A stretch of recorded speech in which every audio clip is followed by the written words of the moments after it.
2025년 그리고 2026년 현재까지 지구촌 곳곳에서 동시에 벌어지고 있는 일들입니다.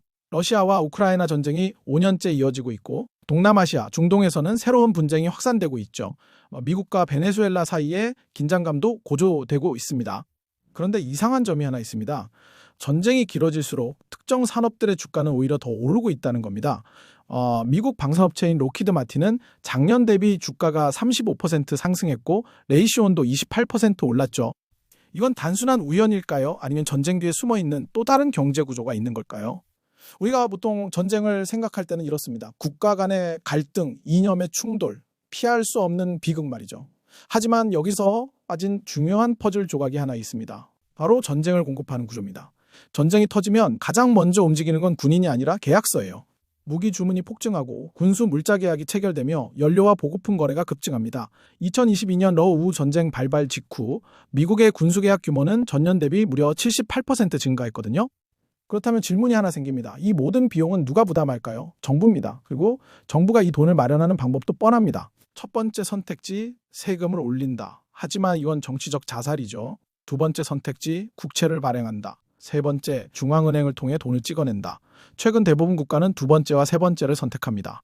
결국 전쟁 비용은 미래의 세금과 인플레이션이라는 형태로 국민들에게 전가되는 겁니다. 우크라이나 전쟁 이후 유럽의 인플레이션율이 8%까지 치솟은 이유 중 하나도 바로 이겁니다. 그런데 전쟁에는 한 가지 특이한 점이 있습니다. 단기 이벤트가 아니라는 거죠. 러우 전쟁은 벌써 3년째고 중동 분쟁은 수십 년째 반복되고 있습니다. 왜 전쟁은 이렇게 끝이 늦어질까요? 여기서 관점을 바꿔서 봐야 합니다. 전쟁이 일부에게는 지속 수익 모델이 되기 때문입니다. 전쟁 관련 산업의 특징을 보면 이해가 됩니다. 고객은 거의 항상 정부, 계약 기간은 길고 위기 상황이라 가격 협상력도 높죠. 일반 시장과는 완전히 다른 구조입니다. 실제로 로키드 마틴의 2025년 매출은 650억 달러였습니다. 이건 삼성전자 매출의 3분의 1 수준이에요. 하지만 영업이익률은 12%로 삼성전자보다 높습니다. 더 놀라운 건 이겁니다. 역사적으로 적군과 아군에 동시에 물자를 공급한 사례들이 수없이 많다는 점이죠. 제1차 세계대전 때 독일과 연합국 모두에게 화약 원료를 판 회사들이 있었습니다. 이런 기업들에게는 애국심보다 계약서가 중요합니다. 국적보다는 수익성이 우선이죠. 최근 전쟁은 과거와 다른 점이 있습니다. 무인 드론, AI 무기, 사이버 전쟁, 자동화된 군수체계까지 등장했죠. 기술 발전으로 전쟁의 진입 장벽은 낮아지고 있습니다. 동시에 수익성은 더 높아지고 있습니다. 드론 한 대의 제작비는 10만 달러지만 판매가는 50만 달러예요. 5배의 마진이죠. 그렇다면 경제적 관점에서는 질문을 바꿔야 합니다. 왜 저 나라들은 싸우는 걸까가 아니라 전쟁이 시작되었을 때 구조적으로 누가 손해를 보고 누가 이익을 보는가를 물어야 하는 거죠. 여기서 한국도 예외는 아닙니다. 한국 항공우주산업 카이의 2025년 매출은 3조 8천억 원이었고 전년 대비 23% 증가했습니다. 하나시스템도 2조 1천억 원으로 19% 성장했죠. 이런 성장의 배경에는 북한의 위협, 중국의 군사력 확장, 그리고 미국과의 방위산업 협력이 있습니다. 지정학적 긴장이 높아질수록 방위산업 주가도 함께 오르는 거죠. 하지만 여기서 가장 중요한 질문이 나옵니다. 전쟁 비용을 실제로 부담하는 건 누구일까요? 바로 시민들입니다. 세금 인상, 물가 상승, 복지 예산 삭감이라는 형태로 우리 일상에 스며들죠. 전쟁이 아무리 멀리 있어도 지갑에선 이미 반응이 시작되는 겁니다. 실제로 한국의 국방비는 매년 증가하고 있습니다. 2024년 57조 원에서 2026년 61조 4천억 원으로 늘어났어요. 이는 전체 예산의 12.4%에 해당합니다. 그런데 이상한 일이 하나 더 있습니다. 전쟁이 일어나는 지역의 시민들은 가난해지는데 전쟁을 공급하는 지역의 일부 사람들은 부자가 됩니다. 로키드 마틴 CEO의 2025년 연봉은 2,850만 달러였습니다. 원화로 약 380억 원이에요. 반면 우크라이나 일반인의 월 평균 소득은 200달러, 약 27만 원 수준입니다. 이제 전쟁을 다른 각도에서 볼 수 있습니다. 전쟁은 비극이면서 동시에 예측 가능한 경제 이벤트라는 거죠. 전쟁이 발발하면 군수 관련 주식은 거의 확실하게 오릅니다. 2022년 2월 24일 러시아가 우크라이나를 침공한 날 로키드 마틴 주가는 5.3% 급등했어요. 심지어 전쟁이 끝나는 것도 주가에 반영됩니다. 평화협상 소식이 나오면 군수업체 주가는 하락하고 재건 관련 기업들의 주가는 오르죠. 결국 전쟁도 하나의 산업이 된 겁니다. 수요와 공급, 가격과 이윤이 존재하는 시장이죠.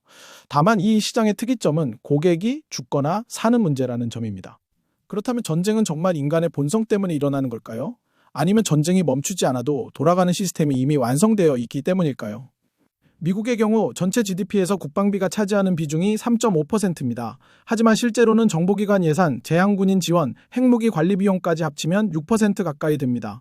이는 교육 예산 3.1%의 거의 2배에 해당합니다. 한 나라가 가르치는 데 쓰는 돈보다 싸우는 데 쓰는 돈이 2배나 많다는 얘기죠. 한국도 마찬가지입니다. 2026년 교육 예산은 76조 원인데 국방비는 61조 원이에요. 예전에 비해 그 격차가 많이 줄어들었죠. 전쟁 경제의 또 다른 특징은 이겁니다. 전쟁이 끝나면 군수업체들은 새로운 갈등을 찾아야 합니다.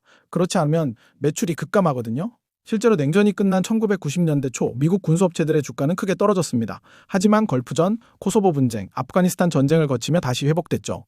이런 패턴을 보면 한 가지 의문이 듭니다. 과연 이런 갈등들이 모두 자연 발생적인 걸까요? 아니면 누군가에게는 꼭 필요한 갈등인 걸까요?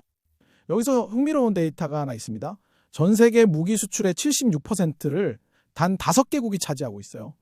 미국, 러시아, 프랑스, 독일, 중국입니다. 즉 무기를 파는 나라와 무기로 싸우는 나라가 다르다는 겁니다. 무기 판매국들은 안전한 곳에서 이윤을 얻고 구매국들은 그 무기로 서로 싸우는 거죠. 더 놀라운 건 이겁니다. 같은 무기 수출국끼리는 거의 전쟁을 하지 않아요. 미국, 독일, 프랑스는 나토 동맹이고 중국과 러시아도 경제 파트너죠. 반면 무기를 사는 나라들끼리는 자주 갈등을 벌입니다. 중동, 아프리카, 동남아시아의 분쟁 지역들을 보면 대부분 무기 수입국들이죠. 이런 구조를 보면 전쟁의 다른 면이 보입니다. 전쟁은 파괴하는 동시에 창조도 합니다. 물론 여기서 말하는 창조는 돈의 창조죠. 2차 대전 이후 미국 경제가 급성장한 이유 중 하나도 바로 전쟁 특수였습니다. 군수산업이 민간 기술로 전환되면서 경제 호황을 이끌었거든요. 하지만 여기서 중요한 질문이 하나 더 나옵니다. 과연 전쟁으로 인한 경제 성장이 모든 사람에게 골고루 돌아가는 걸까요? 전쟁 특수로 생긴 일자리의 대부분은 고숙련 기술직이나 관리직입니다. 일반 시민들이 혜택을 보기는 어려워요. 오히려 전쟁 비용 부담은 모든 국민이 지게 되죠. 록히드 마틴 직원 수는 전 세계적으로 12만 명입니다. 반면 우크라이나 전쟁으로 피해를 입은 사람은 4천만 명이 넘어요. 혜택을 보는 사람과 피해를 보는 사람의 비율이 1대 333입니다. 그렇다면 여러분은 어떻게 생각하시나요? 전쟁이 이렇게 예측 가능한 패턴을 보이는 게 정말 우연일까요? 최근 우크라이나 전쟁에서도 같은 패턴이 반복되고 있습니다. 전쟁이 길어질수록 서방 군수업체들의 주가는 계속 상승하고 우크라이나 재건 사업에 대한 투자도 활발해지고 있어요. 심지어 우크라이나 재건 비용은 7천억 달러로 추산됩니다. 원화로는 무려 930조 원이에요. 이 돈 역시 결국 서구 건설업체들과 금융회사들에게 흘러갈 가능성이 높죠. 결국 전쟁은 파괴와 재건이라는 두 번의 수익 기회를 만드는 셈입니다.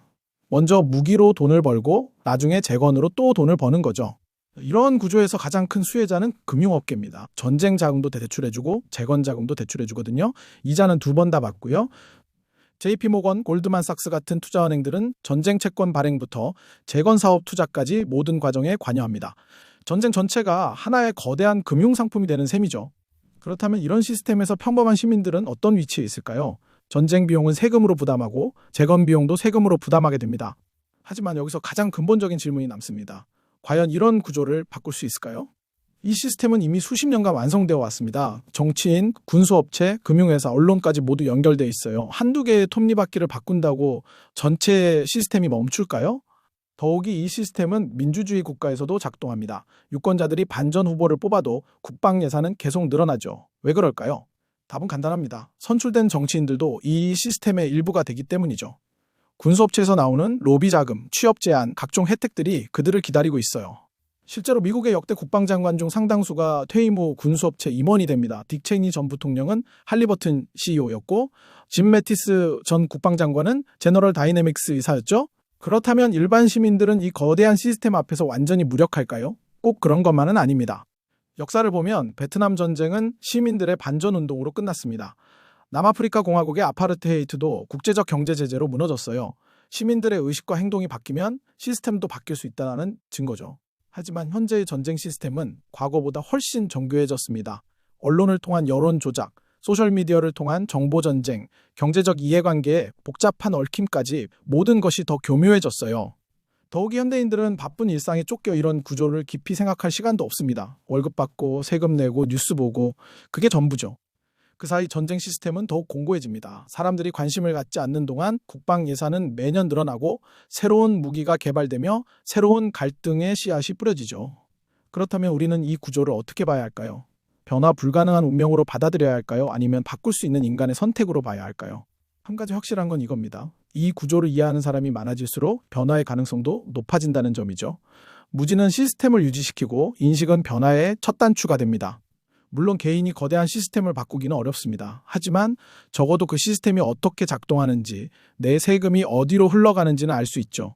그리고 이런 질문을 던질 수 있습니다. 과연 전쟁으로 평화를 만들 수 있을까요? 무기로 안전을 지킬 수 있을까요? 역사상 가장 많은 무기를 보유했던 시대가 바로 지금입니다. 그런데 세상이 더 평화로워졌나요? 오히려 더 많은 지역에서 분쟁이 일어나고 있습니다. 그렇다면 여러분은 어떻게 생각하시나요? 전쟁이 반복되는 진짜 이유는 인간의 본성 때문일까요? 아니면 전쟁이 멈추지 않아도 돌아가는 거대한 경제 시스템이 이미 완성되어 있기 때문일까요? 이 구조에서 여러분의 돈은 지금 어디로 흘러가고 있을까요?